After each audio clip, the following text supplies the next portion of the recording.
இந்த தலையில எழுதின கட்ட இழுத்த அழிக்க சிவனாலையும் முடியும், முடியும், அவளால்தான் முடியும். அதனாலதான் அம்பாளுடைய காலை பிடிச்சுக்கிறாள் பக்தாள்லாம்.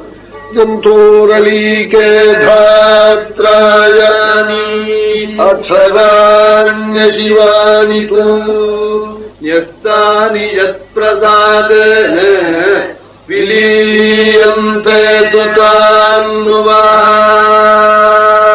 அப்படி கந்தர்வ ஸ்திரீயான வித்யாவதி போன ஜென்மத்துல பண்ணின பூஜைக்காக மீனாட்சி அருள் புரிஞ்சு அடுத்த ஜென்மத்துல அக்னிகுண்டத்திலே உனக்கு பொண்ணாக வந்து உங்களை திருப்தி பண்ணி வைக்கிறேம்மான்னு சொல்லிட்டு போயிட்டாள்.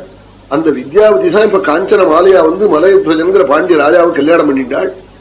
அதே மீனாட்சி தான் 3 வயது குழந்தையாய் இந்த புத்திரகாமேஷ்டி யாகம் பிரதானமான பூர்ணாகுதி பண்ணின உடனே அங்கிருந்து கிளம்பி வந்தாள். அம்மாவை போய் கட்டிண்டாள். அம்மா ஆனந்தப்பட்டாள். அசரீர வாக்கு சொல்லித்து 3 ஸ்தலம் இருக்குன்னு ராஜன்னு, நீங்க தப்பா கவலைப்படாதீங்கோ, இவளை கல்யாணம் பண்ணிக்கிற கணவனுடைய கண் மேல விழுந்தவுடன் அந்த 3வது ஸ்தலம் மறைஞ்சு விடும் சொன்னாள். ராஜாவுக்கு பரம சந்தோஷம்.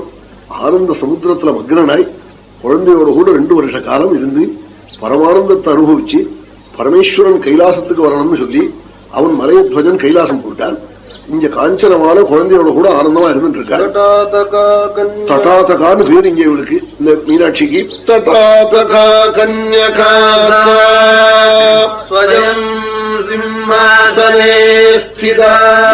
சொல்லிட்டு அம்மா குழந்தை நீதான் ராஜ்யம் ஆளணும். ஸ்திரீகள் ராஜ்யம் ஆண்ட போது நல்லா இருந்தது. பவிஷ்யோத்தர புராணத்துல விகடாவதினு ராஜ்யம் ஆள போறா. அவள் இந்து தர்மத்தை பாதுகாக்க போறாள். அவள் ஆங்கில ஸ்திரீ என்று சொல்லிருக்கு. இந்த விகடாவதியெல்லாம் 6 தெரியலன்னு சொல்லிட்டு இருந்தான். விக்டோரியா ராணி இருந்தாலே அவதான் விகடாவதி. அதங்க விகடாவதின்னு இருக்கு. அதை போட்டு மாத்தி பேசணும் வாராவதிங்கிற பாருங்க. அது மாதிரி என்னவோ மாறி போடுறது சொற்கள். இந்த விக்டோரியா ராணி தான் நம்ம இந்து சம்மத்தை தொடாம ஆண்டாள். அது கிட்ட வரவே இல்லை. பெரியவாள் என்ன ரோடு போட்டாலும் அது அப்படியே இருக்கணும்னு சொல்லி சொன்னாள். விகடாவதினு ஒரு ஆங்கில ஸ்திரீ ராஜ்யத்தை அழகா நடந்த போறாள். அவளால வைதிக தர்மம் ரட்சிக்கப்பட போறதுன்னு எழுதிருக்கு பவிஷ்யோத்தர புராணத்துல.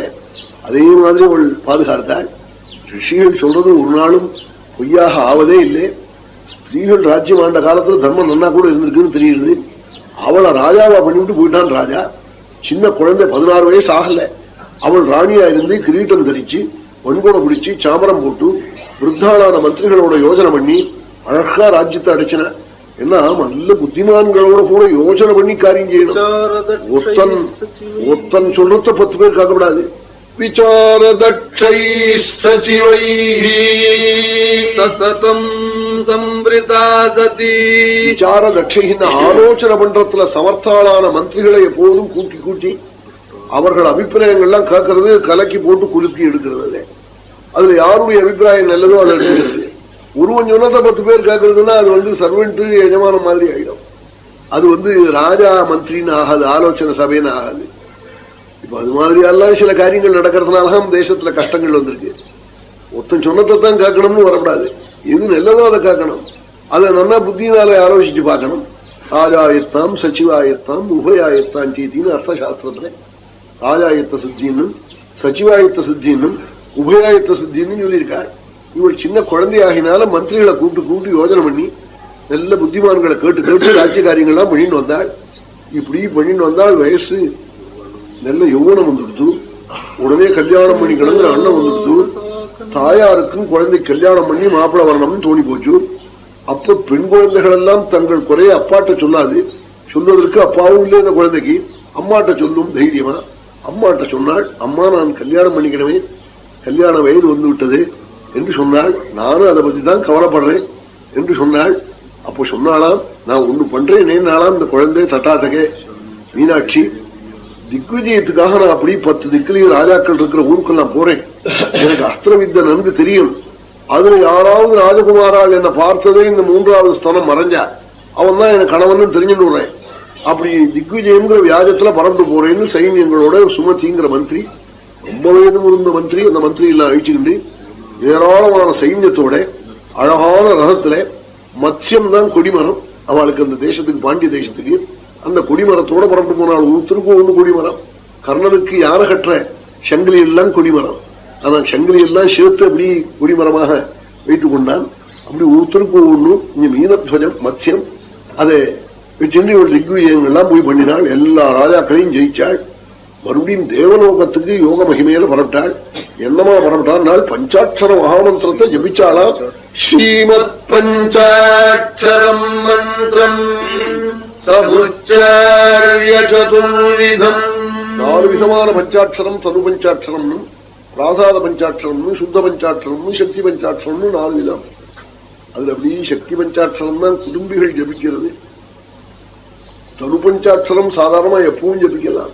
அதுக்கு ஆச்சாரம் விசாரம் படுக்கை பல் தேய்ச்சான் தேய்க்கல சிவா சிவா சிவாங்கிறது தனு பஞ்சாட்சரம். ரொம்ப சுருக்கம். சிவா சிவா சிவா சிவான்னு சிவநாமாவே அப்படி பேச்சு பிளாக்கில் சொல்லிவிட்டா கூட போடும். அது உடனே க்ஷேமத்தை கொடுத்துடும். அப்படின்னு சிவ சிவான்னு சொன்னா போடும். ஆமா, தெலுங்கால வசி வசியும் பாலாம் மனைவியை கூப்பிடுவதற்கு. அதனால நான் தெலுங்குனா பிறக்கணும்னால அப்ப எழுதிட்டார். ஏன்னா வசி வசி வசினா சிவா சிவா சிவான்னு ஆகிடலாம். அதனால எப்படியாவது சிவநாமா வருவதற்கு வாயிலே இருந்தார். எப்படியாவது சொன்னா கூட போடுமோ கணக்கில் எழுதி விடுவோம்னா நாம் சிவநாமா ஜபிச்சதாக பரமசிவன்.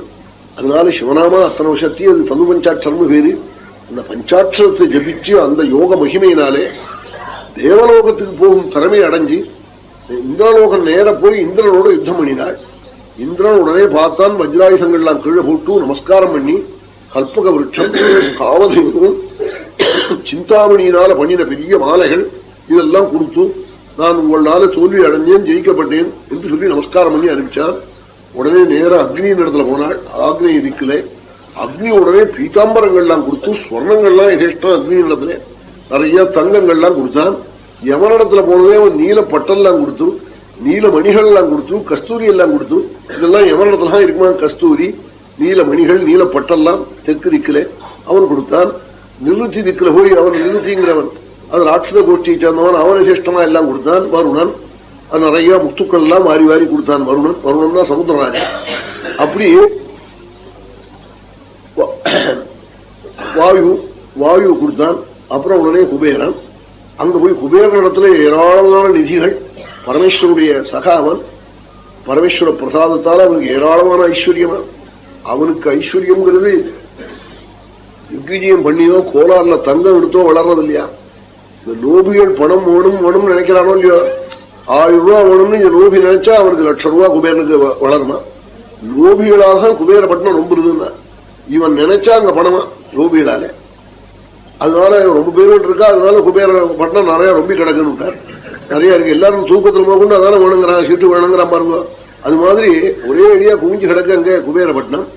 குபேரனிடத்துல போய் ஜெயிச்சு ஏராளமான திரவியங்கள்லாம் கொடுத்தான். அதையும் வாங்கிட்டாள். வாங்கிட்டு